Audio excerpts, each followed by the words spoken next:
Hello and welcome to Low Season Traveller Insider Guides. Today we're talking about Greece in the low seasons. I'm joined by Maria Paravantes and she advises us to change our expectations, to move away from the beaches and more to the mountains. We talk about winemaking, hiking and marathon running. And as you'll soon see, in Greece you can have it all. Maria is a really interesting guest today. She started her career in journalism in the 1990s, where she was copy editor for the Athens News. This was the first English daily in Greece. From there, she was special advisor to the Mayor of Athens during the 2004 Olympic Games, and later became international press and media advisor for the Foreign Affairs Minister. Now Maria can be found on The Greek Vibe, for which she is founder and writer. The Greek Vibe is dedicated to showcasing Greek culture and travel, making her the perfect guest for this week's podcast. Hi Maria, thank you so much for coming onto the podcast today. Hello from Athens. Anything you have to ask, I'm, your person. Fantastic. So we're going to talk about Greece. To start off, we should say, where are the best places to go? Okay, so people usually have this image of Greece, of Mykonos and Santorini and all these partying islands with this turquoise blue and beaches and things like that. Yeah. And this is a true part of Greece and the part that many people dream of. But there is also a very hidden side, the side of the low season, which is a very different and a more genuine Greek experience. Yeah. So the places that people can actually visit in that off season would say Rhodes, and we would say Crete, and we would say Spain.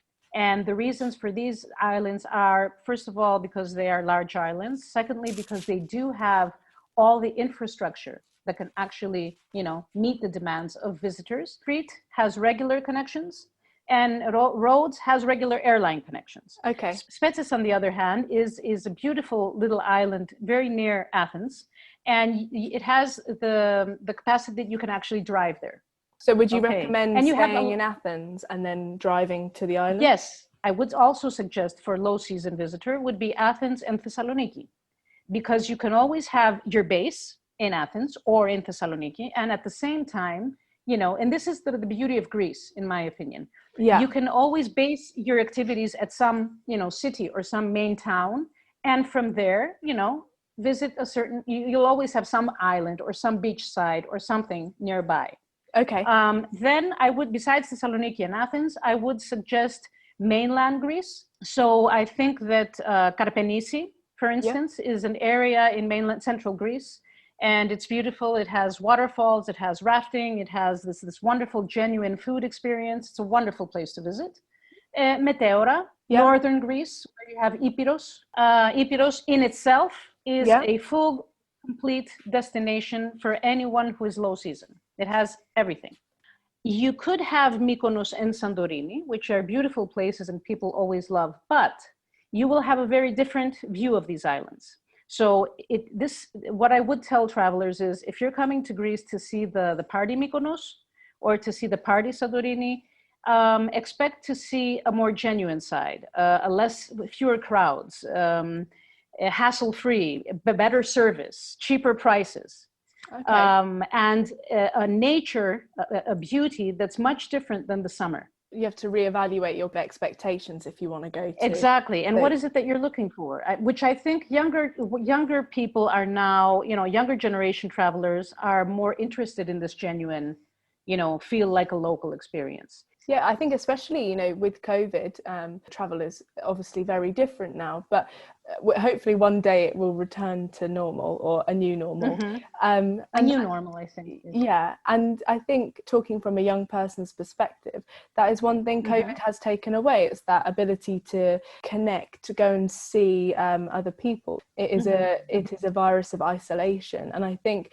you're totally right. I think people want to get into the cultures and the communities, and I think that's what people crave at the moment. And I think, like you said, those destinations can offer that really rich cultural experience, but people do just have to reevaluate their expectations. But that's very easily done, isn't it? Well, look, like what I wanted to say, besides Rhodes and we have Mykonos and Santorini, we have much of mainland Greece. Mainland Greece overall, the mountainous regions are also off season for the foreigner, but in Greece they are actually winter destinations. So you Okay. have a bit, okay, you have both worlds, the best of both worlds in that case. But what I do want to say is that during this low season in these destinations, such as Rhodes, you will find many sports events.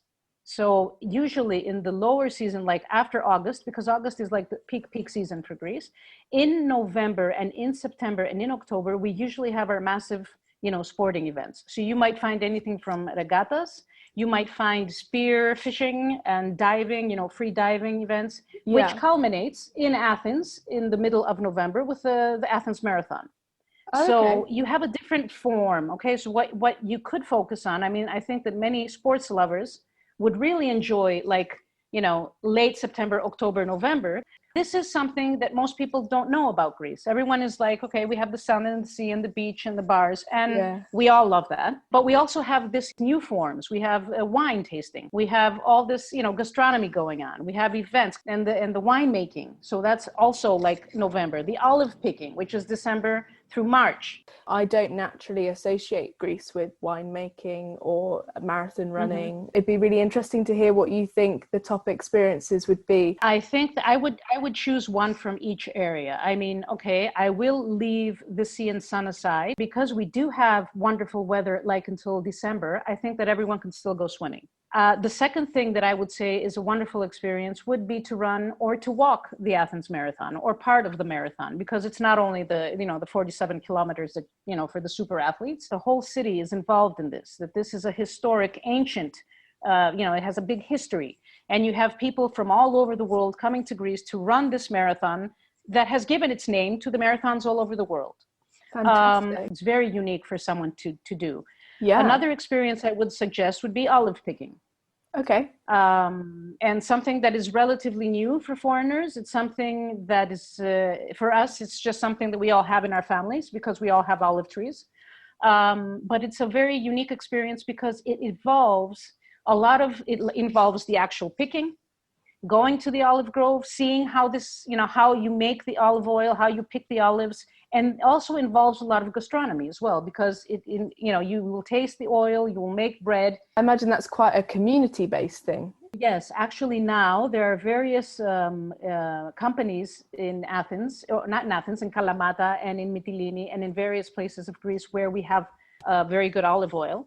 Yeah. We have a similar situation in Crete, make raki, which is a local spirit.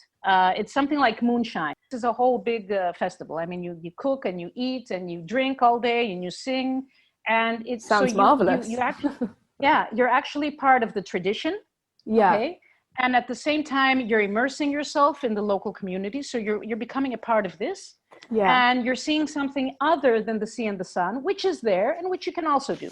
But it is like the whole point of low season traveller is to move away from the crowd, and that's more important now than ever. We talked about kind of moving away from the beach image, but just because that is so commonly associated with Greece, but also, like you said, in the low seasons, it is fairly accessible still. In Greece, you can have everything. For example, my mother's hometown, is in the center of Peloponnese. And if you go there, you have access to, off the beaten track, like you have these villages. And in these villages, you asked me before, what kind of activities? For example, in Arcadia, which is in the heart of the Peloponnese, throughout the low season, we have like a huge organization that deals with hiking and trekking. And this is called the Menalon Trail. Yes. And the Menalon Trail is a very important initiative in Greece. It went through all the small villages in the mountains, cleared up the paths, and now we have hiking trails. Fantastic. So you can go hiking and you can go rafting. Yeah, that's what I was going to say. On the opposite end to the beach, you've got these amazing hiking trails that very few people know about. And like you said, the Menalon Trail just sounds phenomenal. Could you paint a visual picture for us of what that looks like? Yes, they are now expanding these trails. So besides Arcadia, it's moved on to Sparta, it's moved on to all the mountains throughout Greece.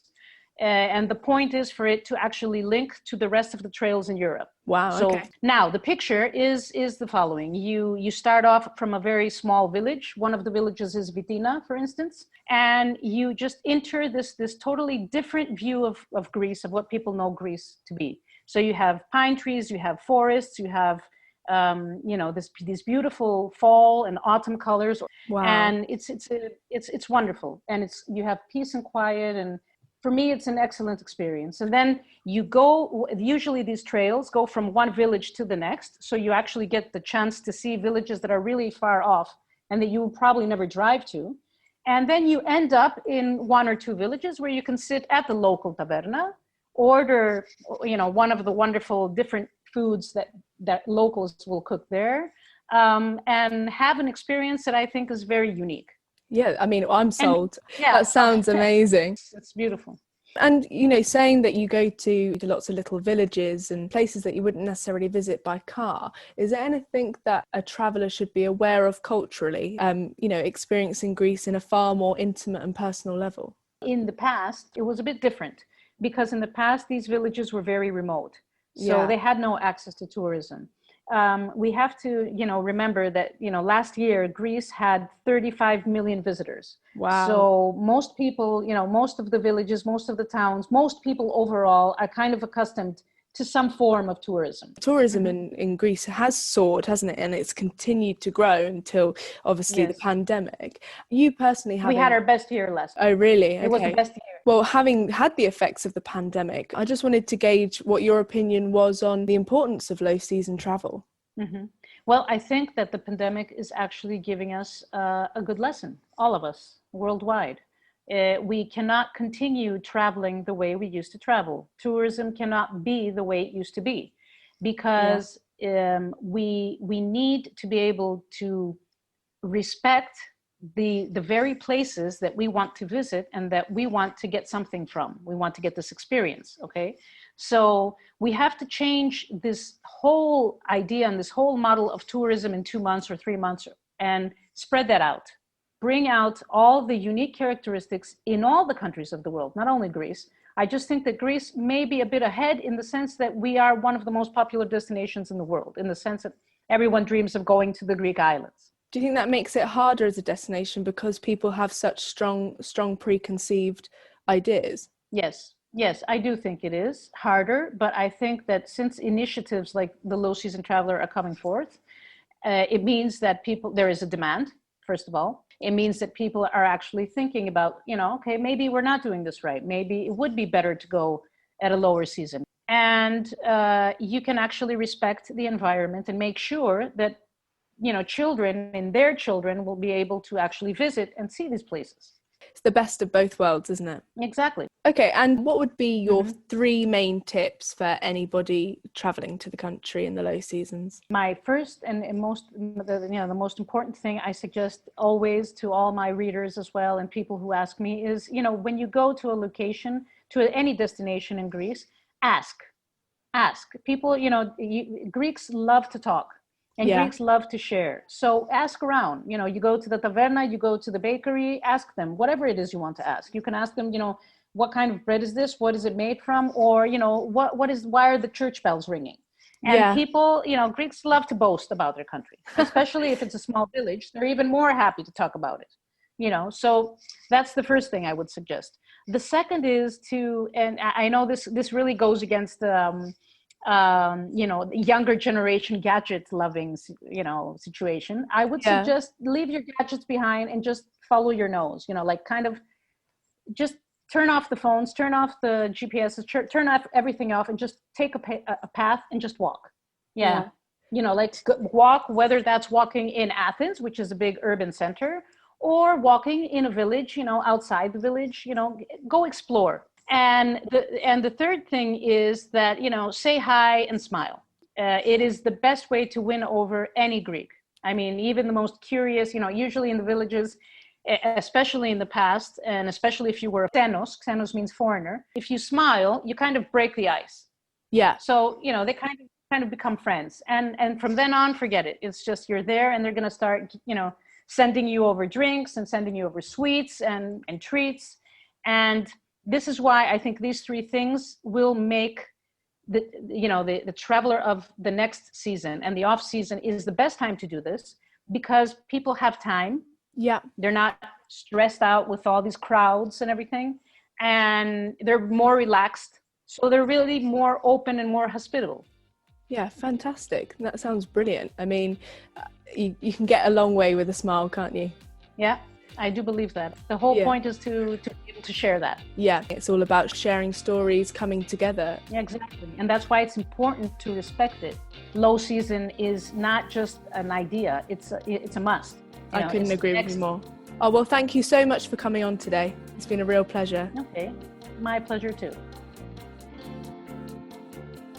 Thank you for listening to this week's podcast, and thank you so much to Maria for exposing the hidden side of Greece. Remember, if you enjoy these podcasts, please don't forget to subscribe and share. For any further information on all the things mentioned in this week's podcast, including Maria's site, The Greek Vibe, head to our website, www.lowseasontraveller.com. I'm not sure I'll be running any marathons anytime soon, but I can't wait to enjoy a more relaxed, open and hospitable Greece. And to quote Maria, low season travel isn't just an idea, it's a must.